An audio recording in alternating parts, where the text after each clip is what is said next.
Assalamualaikum warahmatullahi wabarakatuh. Selamat malam semua. Saya lihat di sini banyak sekali yang berkacamata sama dengan saya. Saya pakai kacamata kata dokter karena kebanyakan baca Twitter. Padahal saya itu ya, kalau disebutkan juga dokter, mata minus ini akibat karena suka baca sambil tiduran. Nah, padahal saya kalau tiduran tuh paling cuma baca doa. Ya. Baca doa di Twitter. Ya, kalau orang mengatakan bahwa kalau kita pakai kacamata yang pas itu bisa kelihatan lebih ganteng gitu. Saya emang pernah nyobain tuh di kaca, saya pakai kacamata gitu, emang kelihatan lebih ganteng ya. Tapi ketika buka kacamata memang kelihatannya lebih agak kurang gantengnya, soalnya burem. Ngelihatnya udah nggak kelihatan. Nah, saya ini juga heran ini, juga ada istilah kita dengar bahwa kalau cowok yang matanya suka jelalatan, itu disebut dengan mata keranjang. Nah, ini siapa yang bikin istilah gini? Sampai sekarang saya nggak menemukan gitu ya.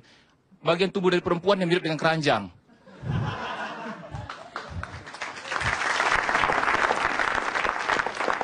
Kenapa dulu nggak disebut misalnya yang suka jelalatan itu disebut dengan mata semangka gitu ya? Atau mungkin mata pepaya, mungkin ada relevannya dengan yang dilihat gitu. Yang tahu cuma cowok doang ya. Nah, salah satu lagi mata saya ini nggak kuat kena asap rokok. Jadi kalau ada orang yang merokok di samping saya selalu bilang, Mas, tolong dong asapnya sekalian aja ditelan gitu.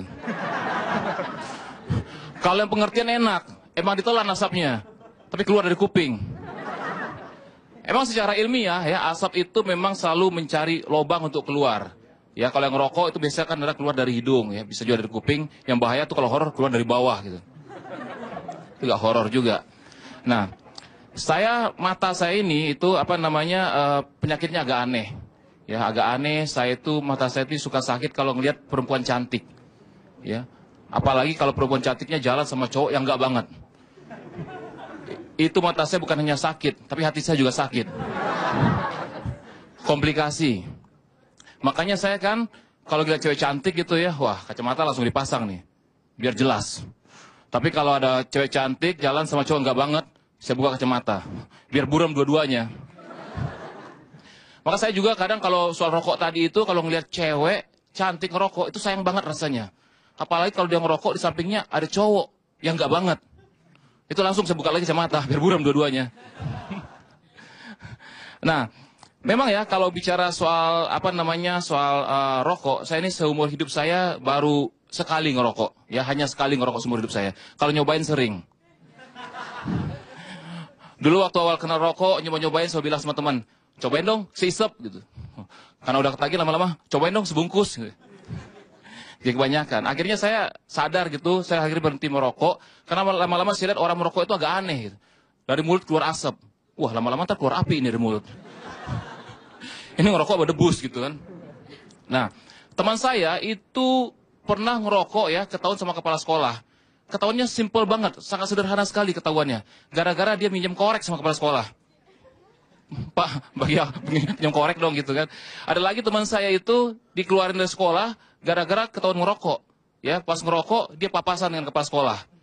Sebenarnya dia refleks itu, rokoknya dimatiin, ya, rokok dimatiin tapi tetap dikeluarin karena dia matiin rokoknya kepala sekolah.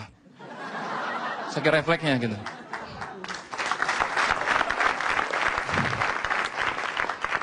Nah, sebenarnya tuh saya tuh heran ya sama orang-orang. Kenapa sih kalau misalnya di ruangan AC ada yang rokok, orang-orang tenang aja gitu, nggak terlalu heboh. Tapi kalau seandainya di ruangan AC ada orang yang buang angin, itu bisa heboh banget. Padahal belum ada sampai sekarang peringatan pemerintah yang mengatakan bahwa buang angin itu bisa menyebabkan kanker serangan jantung. Ya kan? Nah, itu juga bicara soal peringatan, kalau dibungkus rokok, menurut saya itu seharusnya peringatan pemerintah itu harus dihapus. Ya, peringatan pemerintah. Nggak ada yang dengar, percuma aja. Ya kan? Jangankan peringatan pemerintah. Peraturan pemerintah aja banyak yang demo. Ya kan? Nah, seharusnya itu peringatan pemerintah supaya lebih efektif diganti dengan peringatan orang tua. Insya Allah lebih didengar. Jadi misalnya,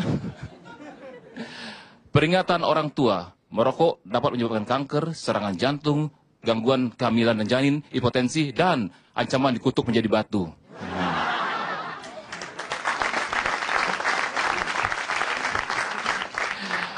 Itu ada data dari WHO menyebutkan bahwa setiap tahun itu ada 600.000 perokok pasif yang meninggal.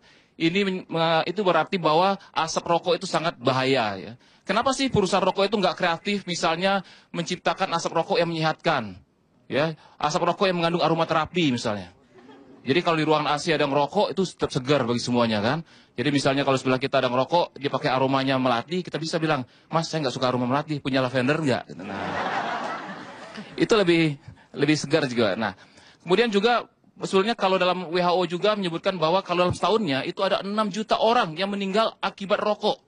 Nah, jadi kalau ada orang merokok bareng-bareng, itu berarti mereka sedang balapan menuju akhirat. Begitu nyampe pintu akhirat, nanya, mau ruang merokok atau non-smoking gitu kan. Emang di kafe gitu ya. Nah, tapi banyak juga sih orang-orang yang berusaha untuk berhenti merokok. Kayak teman saya, dia berhenti merokok dengan cara beralih kepada permen. Ya, beralih kepada permen. Tapi akhirnya agak aneh juga sih. Setiap dia buka bungkus permen, dia selalu bilang gini, punya korek nggak? Gitu. Jadi masih ke bawah juga kan gitu.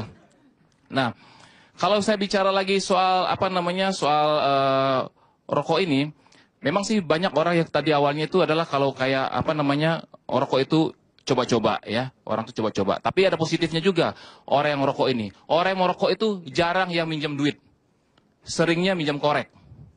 Ya, kalau orang yang minjem korek itu biasanya perokok udah profesional. Semakin profesional orang rokok itu semakin sering lupa bawa korek. Ya, pasti tuh rokok pinjam korek dong gitu. Nah, biasanya kalau perokok amatir, dia selalu bawa korek. Cuma bilang gini, pinjam rokoknya dong. Baik, saya Iwan, terima kasih. Assalamualaikum warahmatullahi wabarakatuh. Anak SD yang baca koran sekarang udah di iPad. Gue pernah ngeliat anak SD baca koran di iPad. Ini yang gua pikirin apa? Gimana kalau misalkan anak SD mau bikin clipping? Masa iPad digunting-gunting ya?